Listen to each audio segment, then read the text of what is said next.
Firms نے اپنے نوکر سے کہا تم یہ کپڑے لے جاؤ اور انہیں آگ کے سامنے اچھی طرح سکھا کر لاؤ۔ پھر وہ عمر رسیدہ عورت کی طرف متوجہ ہو کر بولا میرے خیال میں یہ بہتر ہوگا کہ اس آدمی کو جگا کر نیچے لے جاؤں۔ آپ کو یقین ہے کہ اس کی موجودگی آپ کے لیے کسی پریشانی کا باعث نہیں ہوگی؟ نہیں، اسے تکلیف دینے سے کوئی فائدہ نہ ہوگا۔ تم ہمارے لیے قابل اعتماد ساتھی کا بندوبست کرو۔ صبح تک اگر بارش نہ تھمی تو بھی ہم روانہ ہو جائیں گے۔ مجھے ڈر ہے کہ اگر انہیں ہمارا پتہ چل گیا تو وہ ہمارا تعاقب ضرور کریں گے۔ فرمس نے کہا آپ اطمینان رکھیں، میرے آدمی سرائے کے باہر پہرا دیں گے۔ اگر کوئی اس طرف آیا تو مجھے قبل از وقت اطلاع مل جائے گی۔ میں آپ کو اسی سرائے کے اندر ایک ایسے تہہ خانے میں چھپاؤں گا جس کا میرے ایک نوکر کے سوا کسی کو علم نہ ہوگا، اور سفر میں شاید ایک اچھا ساتھی آپ کے ساتھ کر سکوں۔ وہ آپ کا نوکر ہوگا؟ نہیں، وہ ایک مہمان ہے۔ کہاں ہے وہ؟ فرمس نے عاصم کے بستر کی طرف اشارہ کرتے ہوئے جواب دیا یہ ہے وہ۔ اگر یہ دمشق جانے پر رضامند ہو گیا تو آپ کو اس سے بہتر ساتھی نہیں مل سکتا۔ یہ یروشلم کا بسندہ نہیں ہے، یہ عرب سے آیا ہے۔ عرب سے؟ نوجوان لڑکی نے چونک کر کہا آپ ایک عرب پر اعتماد کر سکتے ہیں؟ ہاں، میں شخص پر اعتماد کرنے میں بالکل حق بجانب ہوں جو کسی نیک مقصد کے لیے قربانی دے چکا ہو۔ لڑکی کی ماں نے کہا ایک عرب کسی نیک مقصد کے لیے قربانی دے سکتا ہے؟ ہاں، قدرت نے نیکی کے سارے دروازے کسی قوم کے لیے بند نہیں کیے۔ لڑکی نے کہا میں نے پہلی بار سنا ہے کہ ایک عرب بھی کوئی نیکی کر سکتا ہے۔ میں آپ کو تسلی کے لیے صرف اتنا کہہ سکتا ہوں کہ اگر آپ کی جگہ میری اپنی بیٹی ہوتی تو میں اس کے لیے بھی اس نوجوان سے بہتر محافظ تلاش نہ کر سکتا۔ شاید اس میں کوئی مسلط تھی کہ ہم نے اسے بے آرام نہیں کیا۔ اسے مدت کے بعد آرام کی نیند نصیب ہوئی ہے۔ اب مجھے اجازت دیجیے، بارش کا زور ٹوٹتے ہی آپ کے سفر کا بندوبست کر دوں گا۔ فرمس اور اس کا نوکر کمرے سے باہر نکل گئے۔ عاصم نے خواب میں کچھ دیر بڑبڑانے کے بعد کروٹ بدلی اور نوجوان لڑکی جو انگیٹھی کے سامنے کرسی پر بیٹھی تھی مڑ کر اس کی طرف دیکھنے لگی۔ اس کی ماں اس کے دائیں ہاتھ دوسری کرسی پر سو رہی تھی۔ کمرے میں داخل ہونے کے بعد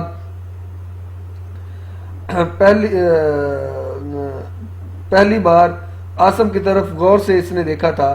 اس نوجوان کی شکل و صورت ان نفرت انگیز داستانوں کو جھٹلا کر سن شعور سے لے کر آج تک عربوں کی جہالت اور درندگی کے متعلق اس نے باتیں سن رکھی تھیں۔ اسے یہ بات ناقابل یقین معلوم ہوتی تھی کہ وہ بیچارگی کی حالت میں سرائے کے کمرے میں بیٹھی ہے اور ایک عرب اس کے قریب سو رہا ہے۔ تاہم ایک بڑی مصیبت کا احساس اس کے فخر و غرور پر غالب آ چکا تھا۔ اس نے اپنی ماں کی طرف دیکھا اور اسے ایسے محسوس ہونے لگا کہ اس کا دل ایک ناقابل برداشت بوجھ تلے پسا جا رہا ہے۔ عاصم اچانک دوبارہ بڑبڑایا اور بستر پر ہاتھ پاؤں مارنے لگا۔ پانی دے دے یار، پانی دے دے، گلا خشک ہو گیا۔ اس کا لحاف ایک طرف گر پڑا۔ لڑکی کی حیرانی اضطراب میں تبدیل ہونے لگی۔ اسے ایسے محسوس ہو رہا تھا کہ نوجوان نیند میں کسی سے لڑ رہا ہے۔ اس کا چہرہ پسینے میں شرابور ہو رہا تھا۔ چند ثانیے بعد وہ خاموش ہو گیا اور کچھ دیر بے حس و حرکت پڑا رہا۔ پھر اچانک اس نے آنکھیں کھولی اور اس کی نگاہیں ایک انجانی اندیکھی صورت پر مرکوز ہو کر رہ گئی۔ لڑکی نے گھبرا کر منہ پھیر لیا۔ اس کے سنہرے بال اس کے شانوں پر بکھرے ہوئے تھے اور چادر سے باہر اس کا ایک بازو جو اب عاصم کی نگاہوں کے سامنے تھا مرمر کی طرح سفید تھا۔ عاصم کی حیرانی اضطراب میں تبدیل ہونے لگی۔ اس نے کمرے کی چھت اور دیواروں کی طرف دیکھا اور انتہائی بدحواسی کے عالم میں اٹھ کے بیٹھتے ہوئے کہا میں کہاں ہوں؟ لڑکی دوبارہ اس کی طرف دیکھنے لگی۔ اس کی آنکھوں میں آسمان کی نیلاہٹ اور سمندر کی گہرائی اور صبح کی روشنی تھی۔ تم کون ہو؟ عاصم نے جھجکتے ہوئے سوال کیا۔ لڑکی نے بے اعتنابی سے سر ہلاتے ہوئے سرسانی زبان میں کہا میں آپ کی زبان نہیں جانتی۔ عاصم اچانک پلنگ سے اتر کر ایک طرف کھڑا ہو گیا اور اس نے سریانی میں کہا معاف کیجیے، سرائے کے مالک کو شاید آپ ہی کا انتظار تھا۔ مجھے یہ کمرہ اس شرط پر دیا گیا تھا کہ جب اس کے مہمان آ جائیں گے تو میں اسے خالی کر دوں گا۔ آپ یہاں پہنچتے ہی مجھے جگا دینا چاہیے تھا۔ مجھے یہاں سونے کا کوئی حق نہ تھا۔ تم سو رہے تھے اور ہمارا یہاں ٹھہرنے کا کوئی ارادہ نہ تھا، اس لیے ہم نے تمہیں تکلیف دینا مناسب نہ سمجھا۔ لڑکی نے یہ کہہ کر اپنی ماں کو جھنجھوڑا اور وہ چونک کر ادھر ادھر دیکھنے کے بعد عاصم کی طرف متوجہ ہوئی۔ نوجوان، تم اپنی نیند پوری کر چکے ہو؟ جی ہاں، اور مجھے افسوس ہے کہ میری وجہ سے آپ کو اس قدر تکلیف ہوئی۔ عورت نے کہا ہمارا یہاں ٹھہرنے کا کوئی ارادہ نہ تھا، اس لیے تمہیں جگانا مناسب نہ سمجھا۔ اگر بارش اس قدر تیز نہ ہوتی تو ہم یہاں رکنا بھی پسند نہ کرتے۔ بیٹھ جاؤ، تم کھڑے کیوں ہو؟ عاصم میز کی طرف ایک کرسی پر بیٹھ گیا۔ عورت کچھ دیر خاموشی سے اس کی طرف دیکھتی رہی۔ بالآخر اس نے کہا سرائے کے مالک نے تمہاری بہت تعریف کی ہے، تم ہمارے ساتھ دمشق تک جانا پسند کرو گے؟ کب؟ ہم صرف بارش تھمنے کا انتظار کر رہے ہیں، لیکن بارش نہ رکی تو بھی ہم صبح تک یہاں سے نکل جائیں گے۔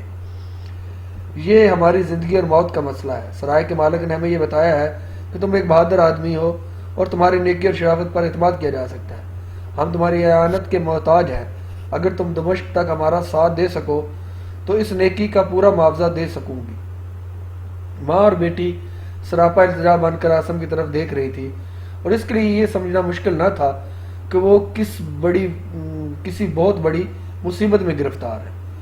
اس نے قدرے توقف کے بعد کہا اگر سرائے کے مالک کی یہی خواہش ہے تو میں ضرور آپ کے ساتھ چلوں گا اور آپ سے اس کا کوئی معاوضہ بھی نہیں لوں گا، لیکن میں نے سنا ہے کہ ایرانیوں کی پیش قدمی کی وجہ سے دمشق خالی ہو رہا ہے۔ کیا ان حالات میں آپ کے لیے وہاں جانا خطرناک نہ ہوگا؟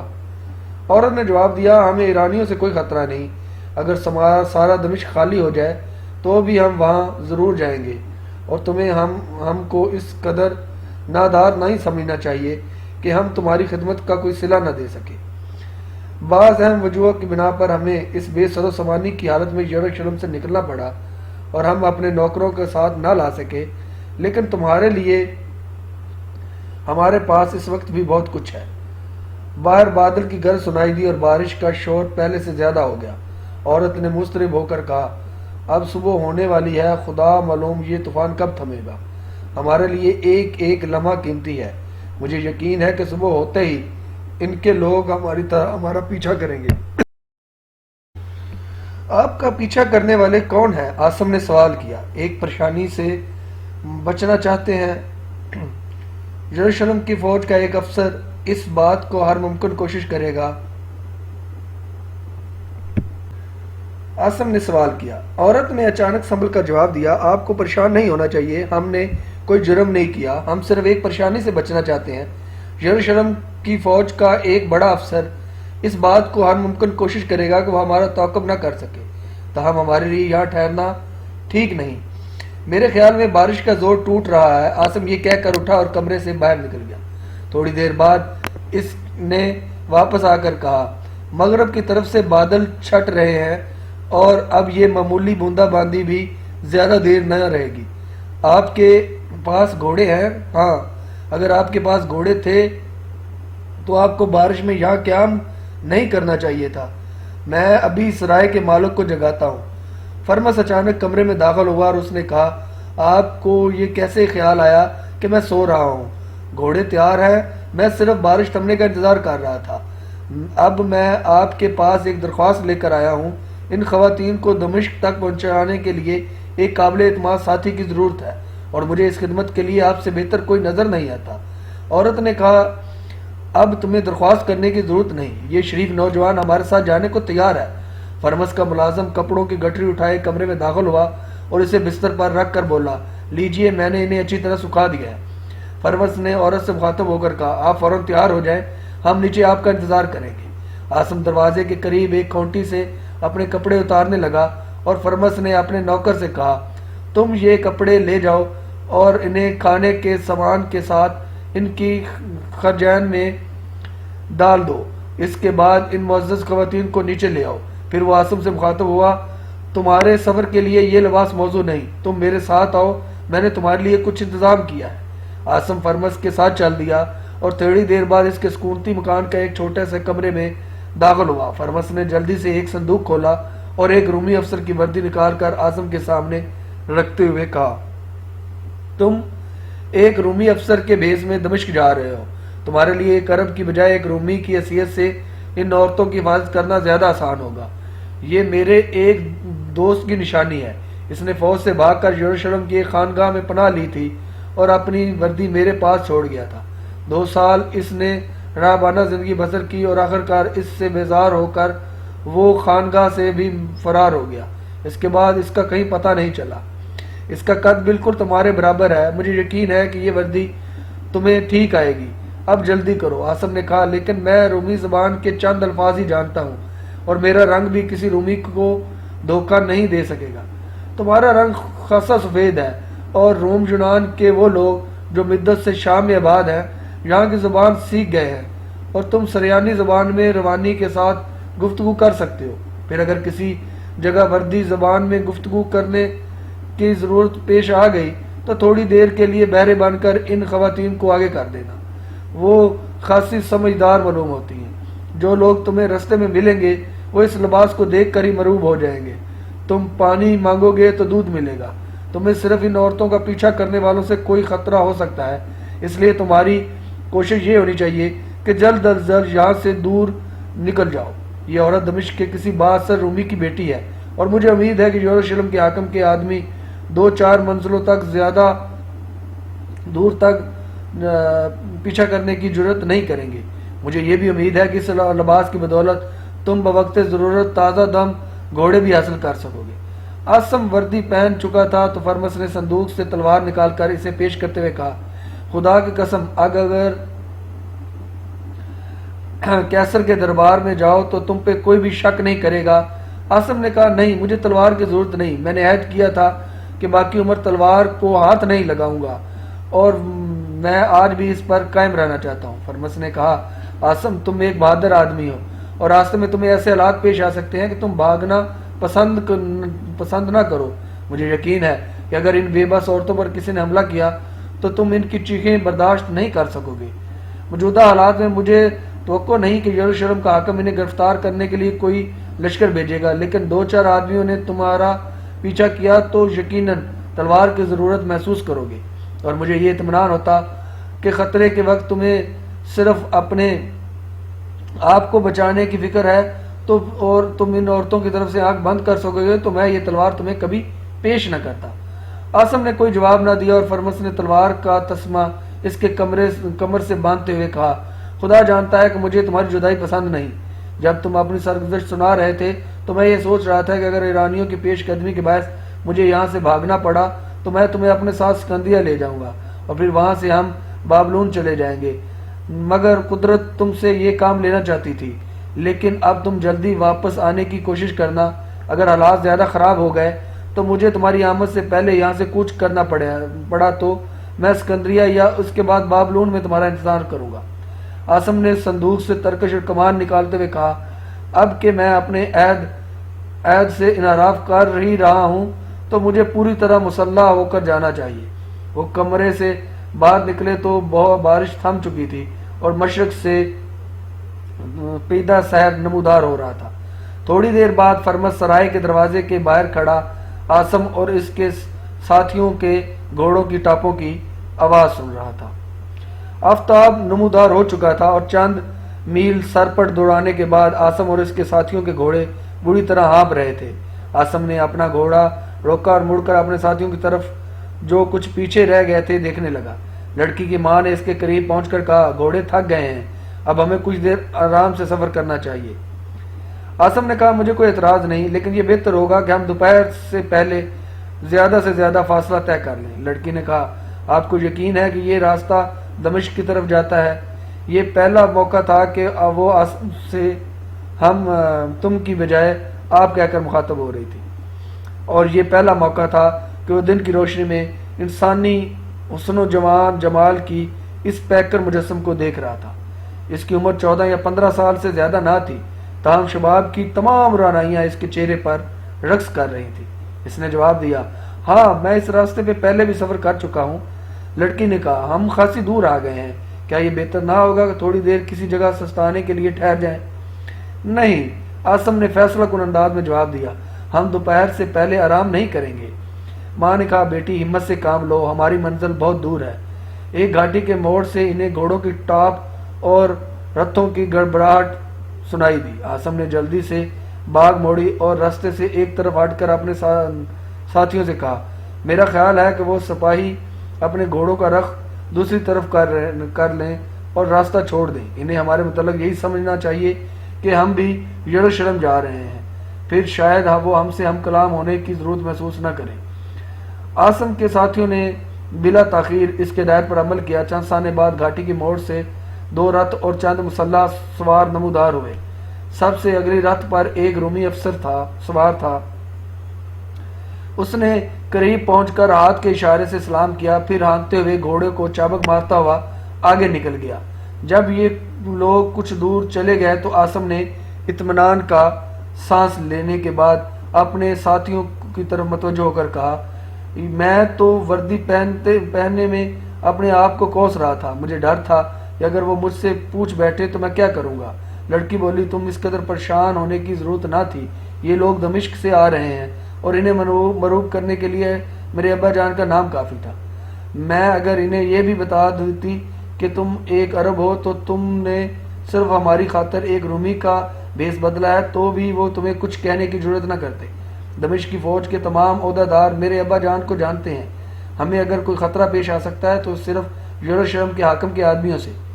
عاصم نے کہا، اگر یروشلم کے حاکم کے آدمی آپ کی تلاش میں اس طرف روانہ ہو چکے ہیں تو راستے میں ان لوگوں سے انہیں پتہ چل جائے گا۔ اس صورت میں آپ کو آرام کے لیے بہت کم وقت ملے گا۔ اب چلیے۔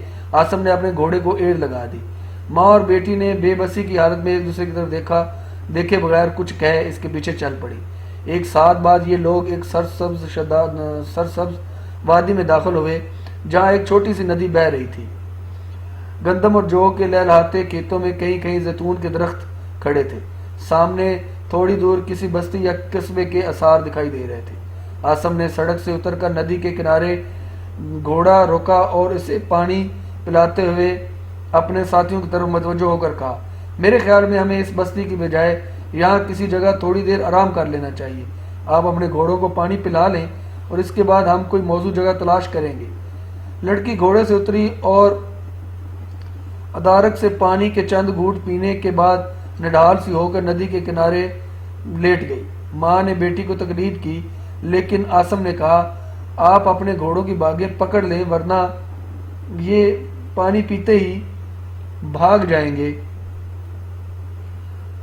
لڑکی بادر ناخواستہ اٹھی اور اپنے گھوڑے کی باگ پکڑ کر بولی، ہمارے گھوڑے میں اب بھاگنے کی ہمت نہیں۔ عاصم نے اپنا گھوڑا آگے بڑھا کر دوسرے گھوڑے کی باگ پکڑی اور کہا، بھوکے گھوڑوں کے لیے یہ لہلاتے کھیت خاصے صبر آزما ثابت ہو سکتے ہیں۔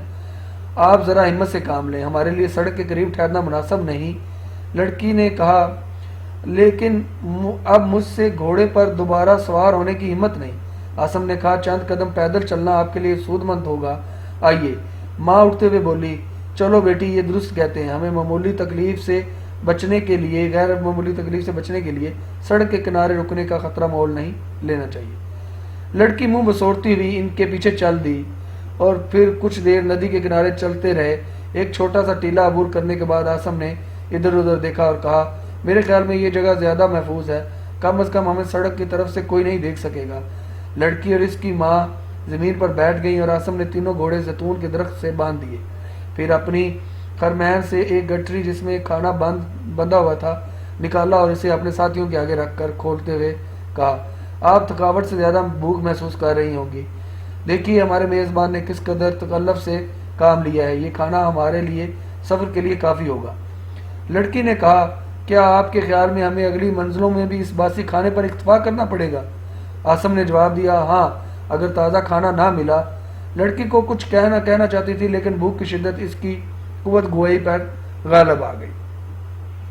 پھر گوشت کے چند ٹکڑے اور روٹی کے چند نوالے کھانے کے بعد اس نے قدرے تازہ دم ہو کر کہا، دیکھیے آپ کی ایک غلط فہمی دور کرنا چاہتی ہوں، ہمارے لیے یروشلم ٹھہرنا اس لیے خطرناک تھا کہ شہر کا حاکم در پردہ ہمیں اس کے اور افواہیں پھیلا رہا تھا، جاسوسوں سے افواہیں پھیلا رہا تھا کہ ہم ایرانیوں کا ساتھ دے رہے ہیں، لیکن یروشلم سے باہر ہمیں کوئی آدمی ہمارا تعقب کرنے کی جرات نہیں کرے گا۔ آپ میرے نانا کو نہیں جانتے ورنہ آپ کو ہمارے متعلق اس قدر پریشانی نہ ہوتی۔ آپ دیکھیں گے کہ جب یروشلم کے حاکم کو یہ معلوم ہوگا کہ ہم اس سے خفا ہیں تو وہ کانپتا ہوا میرے نانا کے پاس آئے گا اور ان کے پاؤں پر گر کر یہ کہے گا کہ میں بے قصور ہوں، میں تو آپ کی بیٹی اور نواسی کی حفاظت کر رہا ہوں۔ یہ ہماری غلطی تھی کہ ہم اپنے ایرانی نوکروں کو اپنے ساتھ یروشلم لے آئے تھے اور عوام کسی دشمن کے افواہوں سے ان کے خلاف مشتعل ہو گئے تھے، اس لیے آپ ہمیں بھیڑ بکریوں کی طرح ہانکنے کی کوشش نہ کریں، میں بہت تھک گئی ہوں۔ لڑکی کی ماں نے کہا، فسطینہ، یہ تم کیا کہہ رہی ہو؟ اچھی طرح جانتی ہو کہ ہماری عزت اور ہماری جانیں خطرے میں ہیں۔ ہمارا ایک نوکر اب بھی انڈروکس کی قید میں ہے، اور اس کا قصور صرف یہ تھا کہ اس نے ہمارے خلاف کوئی بیان دینے سے انکار کر دیا تھا۔ لڑکی نے ماں کی طرف متوجہ ہونے کی بجائے تھکی ہوئی نگاہوں سے عاصم کی طرف دیکھا اور کہنے لگی، اگر وہ ہمیں پکڑ کر لے جائیں تو آپ دمشق پہنچنے کی کوشش کریں۔ ہمارا مکان شہر کے مشرقی دروازے کے بالکل قریب ہے، اور میرے نانا کا نام تھیوڈسس ہے۔ جب آپ انہیں یہ بتائیں گے کہ آپ کی فسطینہ گرفتار ہونے سے پہلے بارش کے طوفان میں یروشلم سے نکلی تھی، پھر اس نے اتنا لمبا سفر طے کیا تھا، تو آپ دیکھیں گے کہ وہ یروشلم کے گورنر کے ساتھ کیا سلوک کرتے، اور آپ میرے باپ کے متعلق بھی نہیں جانتے۔ اماں جان، آپ انہیں بتائیں کہ میرا باپ کون ہے، پھر انہیں یقین آ جائے گا کہ ہمیں کوئی خطرہ نہیں، ہم دمشق تک اطمینان سے سفر کر سکتے ہیں۔ فسطینہ کی ماں اور عاصم اضطراب اور پریشانی کی حالت میں اس کی طرف دیکھ رہے تھے، اور تھوڑی ہی دیر بعد فسطینہ آنکھیں بند کیے گہری نیند میں بڑبڑا رہی تھی۔ عاصم نے کہا، آپ بھی تھوڑی دیر آرام کر لیجئے۔ فسطینہ کی ماں نے سینے پر لیٹتے ہی آنکھیں بند کر لی، اور تھوڑی دیر بعد اپنی بیٹی کی طرح وہ بھی گہری نیند سو رہی تھی۔ عاصم دیر تک فسطینہ کی طرف دیکھتا رہا۔ اس کا حسین چہرہ اس سے بیک وقت معصوم، شوخ اور مغرور دکھائی دیتا تھا۔ اسے گزشتہ چند گھنٹوں کے تمام واقعات ایک خواب معلوم ہوتے تھے، اور یہ خواب جس قدر دلچسپ اور دل فریب تھا، اسی قدر مضحکہ خیز معلوم ہوتا تھا۔ وہ سوچ رہا تھا کہ اگر رات کے وقت یروشلم کے دروازے بند نہ ہوتے اور مجھے بارش میں پناہ لینے کے لیے فرمس کے سرائے کا رخ نہ کرنا پڑتا، تو ان سے میری ملاقات نہ ہوتی، اور میں دنیا سے تمام رشتے توڑ کر سکون کی تلاش میں نکلا تھا۔ مجھے اپنے سفر میں کسی کی رفاقت کی تمنا نہ تھی۔ پھر کیا وجہ ہے کہ قدرت نے تین مصیبت زدہ افراد کو مختلف سمتوں سے دھکیل کر ایک راستے پر ڈال دیا ہے؟ کیا قدرت کے لیے یہ ممکن نہ تھا کہ اس وقت فسطینہ کی بجائے سمیرہ میرے پاس ہوتی؟ اس سے میری پہلی ملاقات جن حالات میں ہوئی تھی، وہ اس سے کہیں زیادہ غیر متوقع اور ناقابل یقین تھے، اور ان غیر متوقع حالات کی قدرت کا معجزہ سمجھ کر یہ یقین کر لیا تھا کہ ہم ایک دوسرے کے لیے ہیں۔ ہمیں دنیا کی کوئی طاقت ایک دوسرے سے علیحدہ نہیں کر سکتی۔ سمیرہ کی رفاقت کے بغیر میرے ذہن میں اپنے مستقبل کا کوئی تصور نہ تھا، لیکن اب وہ مر چکی ہے اور میں اسے دوبارہ نہیں دیکھوں گا۔ منار، جس کی مورتی کے سامنے میں نے منتیں مانی تھی، صرف یہ چاہتا تھا کہ میں اپنے راستے سے بھٹک کر سمیرہ کے گھر پہنچ جاؤں۔ اس نے عمیر کو بے بسی کے عالم میں میرے راستے میں ڈال دیا تھا۔ اس نے میرے دل میں ادی کے خاندان کے لیے دوستی اور محبت کے جذبات پیدا کر دیے تھے، اور مجھے اس بات کا قطعاً احساس نہ تھا کہ میں اپنے قبیلے سے بادادی کر رہا ہوں۔ کاش مجھے معلوم ہوتا کہ میں نے ان پر موت کے دروازے کھول دیے ہیں۔ میں جسے نیکی سمجھتا ہوں وہ میری زندگی کا سب سے بڑا جرم بن جائے گی، اور میں جن پھولوں کو ہاتھ لگاؤں گا وہ خاکستر بن جائیں گے۔ عاصم نے کرب کی حالت میں آنکھیں بند کر لی، اور وہ اپنے دل میں کہا، قدرت کی بے رحم تو تو اب تم مجھ سے مذاق نہیں کر سکتی۔ اب میں نئے سپنے نہیں دیکھوں گا۔ اب مجھے کسی خواب کی تعبیر پریشان نہیں کرے گی۔ اب پھولوں کی جستجو مجھے انگاروں میں ہاتھ ڈالنے پر آمادہ نہیں کرے گی۔ تم میرے خالی ہاتھوں سے کچھ نہیں چھین سکو گے۔ دمشق پہنچنے کے بعد مجھے ان لوگوں سے کوئی سروکار نہ ہوگا۔ وہاں ہمارے راستے مختلف ہو جائیں گے۔ اور پھر تھوڑی دیر بعد جب دوبارہ فسطینہ کی طرف دیکھ رہا تھا تو اس کے دل میں اس قسم کے سوالات ابھر رہے تھے۔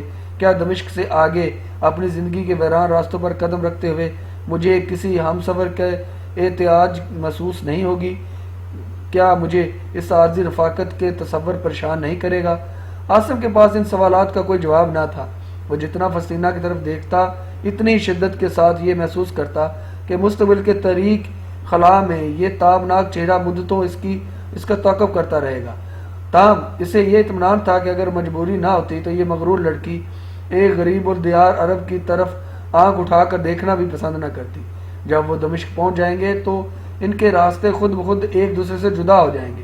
اچانک اسے کسی کے پاؤں کی آہٹ سنائی دی، اور وہ چونک کر پیچھے دیکھنے لگا۔ ایک عمر رسیدہ آدمی آہستہ آہستہ ٹیلے پر چڑھ رہا تھا۔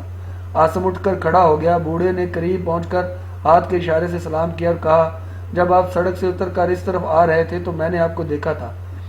سمجھا شاید آپ آگے کسی گاؤں کی طرف جا رہے ہیں، لیکن ابھی میں اپنے کھیتوں کی طرف جا رہا تھا تو آپ یہاں بیٹھے دکھائی دیے۔ اگر آپ سڑک سے اتر کر اس طرف نہ آتے تو تھوڑی دور آگے آپ کے سرائے میں قیام کر سکتے تھے۔ اب اگر آپ مناسب سمجھے تو میرے گھر تشریف لے چلیں، میں بستی کے باہر اس باغ کے پیچھے رہتا ہوں۔ عاصم نے جواب دیا، آپ کا شکریہ، لیکن ہم تھوڑی دیر میں یہاں سے روانہ ہو جائیں گے، تو میں آپ کی کیا خدمت کر سکتا ہوں؟ عاصم نے جواب دیا، ہمارے گھوڑے بھوکے ہیں، اگر آپ ان کے لیے اناج اور چارہ مہیا کر دیں تو بڑی مہربانی ہوگی۔ آپ بہت نیک دل معلوم ہوتے ہیں، ورنہ رومیوں کے گھوڑے اگر بھوکے ہوں تو وہ انہیں ہماری فصلوں میں چھوڑ دیتے ہیں۔ ابھی چارے کا انتظام کر دیتا ہوں۔ بوڑھا یہ کہہ کر واپس چل دیا۔ کچھ دیر گھوڑے پر چارہ کھا رہے تھے اور بوڑھا کسان اس کے ایک نوجوان بیٹا عاصم کے پاس بیٹھے تھے۔ کسان نے کہا، جناب اگر آپ برا نہ مانیں تو میں آپ سے کچھ عرض کرنا چاہتا ہوں۔ کہیے۔ میرا بڑا بیٹا فوج میں ملازم ہے۔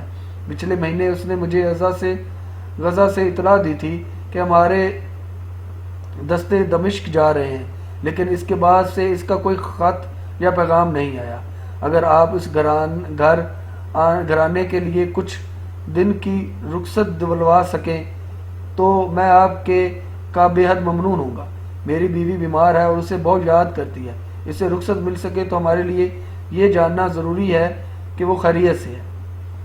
عاصم نے جواب دیا، اسے دمشق میں تلاش کروں گا، لیکن آپ جانتے ہیں کہ جنگ کے حالات میں کسی کو ڈھونڈنا کتنا مشکل ہے، سپاہی کو چھٹی بھی ملنا بڑی مشکل ہوتی ہے۔ بہرحال میں کوشش کروں گا کہ آپ کو اس کی خیریت کی اطلاع مل جائے۔ آپ بہت نیک دل ہیں، ورنہ رومی افسر کسی شامی سے ہم کلام ہونا بھی اپنی توہین سمجھتے ہیں۔ آج چند رومی ہمارے گاؤں سے گزرے تھے، میں نے یہی التجا ان کے افسر سے کی تھی، لیکن اس نے جواب دینے کی بجائے مجھے چابک رسد کر دی۔ اگر گاؤں کا ایک آدمی مجھے دھکا دے کر ایک طرف نہ ہٹاتا تو اس نے مجھے اپنی رتھ کے نیچے کچل ہی دیا تھا۔ عاصم نے کہا، وہ کوئی بد دماغ آدمی ہوگا۔ نوجوان نے کہا، جناب اگر میں وہاں ہوتا تو یہ ضرور پوچھتا کہ اگر تم انطاکیہ اور حمص سے شکست کھا کے بھاگے ہو تو اس میں ہمارا کیا قصور؟ بوڑھے نے خوف زدہ ہو کر اپنے بیٹے کی طرف دیکھا اور کہا، جناب یہ لڑکا بہت بیوقوف ہے، آپ اس کی بات کا کوئی خیال نہ کریں۔ عاصم نے کہا، آپ پریشان نہ ہوں، ایک غیرت مند بیٹا اپنے باپ کے ساتھ بدسلوکی برداشت نہیں کر سکتا۔ اگر یہ نوجوان اس رومی افسر کے منہ پر تھپڑ بھی رسد کر دیتا تو بھی اسے حق بجانب سمجھتا۔ بوڑھے کسان کا خوف پریشانی اور حیرت میں تبدیل ہو رہا تھا۔ جناب ہم لوگ تصور میں بھی ایسی گستاخی نہیں کر سکتے۔ آپ جیسے نیک دل انسان کو ہماری وفاداری پر شبہ نہیں کرنا چاہیے۔ عاصم نے کہا، مجھے آپ کی وفاداری بھی کوئی شبہ نہیں۔ میں اس بات پر نادم ہوں کہ رومی فوج کا ایک افسر آپ سے اس قدر بدسلوکی کے ساتھ پیش آیا۔ میں دمشق پہنچتے ہی آپ کے بیٹے کا پتہ چلاؤں گا اور اس کا نام کیا ہے۔ اس کا نام یوسف ہے اور اس کے خط و خال میرے چھوٹے لڑکے سے اس قدر مشابہت رکھتے ہیں کہ آپ دیکھتے ہی پہچان لیں گے۔ عاصم نے کچھ سوچ کر کہا، میں نہیں کہہ سکتا کہ دمشق کے حالات مجھے کتنی دیر وہاں ٹھہرنے کی اجازت دیں گے، لیکن مجھے موقع ملا تو میں اسے تلاش کرنے کی کوشش کروں گا۔ جناب آپ کے خیال میں دمشق کے حالات بہت زیادہ مخدوش تو نہیں ہیں؟ عاصم نے جواب دیا، دمشق کا خطرہ ضرور ہے، لیکن مجھے یقین ہے کہ ایرانی شہر کو فتح نہیں کر سکتے۔ جناب مجھے بھی یقین ہے کہ فوکاس جیسے ظالم حکمران سے نجات حاصل کرنے کے بعد قسطنطنیہ کے حالات بدل چکے ہیں اور ہمارا نیا شہنشاہ میدان میں آتے ہی ایرانیوں کا منہ پھیر دے گا۔ عاصم کو روم اور ایران کی جنگ سے کوئی دلچسپی نہ تھی۔ اسے اس بات سے کوئی سروکار نہ تھا کہ فوکاس کس قدر ظالم تھا اور نئے کیسر کے کیا عزائم ہیں۔ وہ صرف اتنا جانتا تھا کہ یہ سادہ دل کسان اس کو ایک رومی افسر سمجھ رہا تھا اور وہ اسے یہ نہیں بتا سکتا تھا کہ میری ظاہری لباس تمہیں دھوکہ دے رہا ہے۔ تاہم یہ تصنع اس کی بدوی مزاج کے خلاف تھا اور ندامت کے احساس سے اس کی گردن جھکی جا رہی تھی۔ بوڑھے کو اس بات کی خوشی تھی کہ رومی فوج کا ایک بڑا عہدیدار اس سے ہم کلام ہے اور وہ مشرق و مغرب تازہ ترین حالات معلوم کرنے کے لیے بےتاب تھا۔ عاصم اپنے دل پر جبر کر کے اس کے ہر الٹے سیدھے سوال کا جواب دینے کی کوشش کر رہا تھا۔ جب درختوں کے سائے طویل ہونے لگے تو اس نے فسطینہ کی ماں کا بازو ہلا کر اسے جگایا، اٹھ کر بیٹھ گئی اور پریشانی کی حالت میں بوڑھے کسان اور اس کے بیٹے کی طرف دیکھنے لگی۔ عاصم نے کہا آپ خاصی دیر ہو چکی ہے، اب ہمیں تاخیر نہیں کرنی چاہیے، ہمارے گھوڑے بھی تازہ دم ہو چکے ہیں۔ یہ شریف آدمی ان کے لیے چارہ لے آیا تھا۔ ماں نے کسی توقف کے بغیر فسطینہ کو جگا دیا اور تھوڑی دیر بعد یہ لوگ اپنے گھوڑوں پر سوار ہو رہے تھے۔ بوڑھے کسان نے کہا جناب اب تو شام ہونے والی ہے، اگر آپ آج رات میرے ہاں ٹھہر سکتے تو مجھے زیادہ خوشی ہوتی۔ نہیں، ہمارے لیے بلا تاخیر دمشق پہنچنا ضروری ہے، اگر میں دوبارہ اس راستے سے گزرا تو میں آپ کے پاس ضرور ٹھہروں گا۔ ہاں دیکھیے، اگر گاؤں کے باہر سے کوئی راستہ یا سڑک ملتا ہے تو ہمیں اس پر ڈال دیجیے، ہمارے پاس وقت بہت کم ہے اور مجھے گاؤں سے گزرنا پسند نہیں۔ میں راستے میں جتنے آدمی سے ملا ہوں وہ مجھ سے عجیب و غریب سوال کرتے ہیں اور مجھے ان کی باتوں سے الجھن ہوتی ہے۔ آج کی ایپیسوڈ میں اتنا ہی، انشاءاللہ نیکسٹ ایپیسوڈ کے ساتھ جلد حاضر ہوں گے، تب تک کے لیے اللہ حافظ۔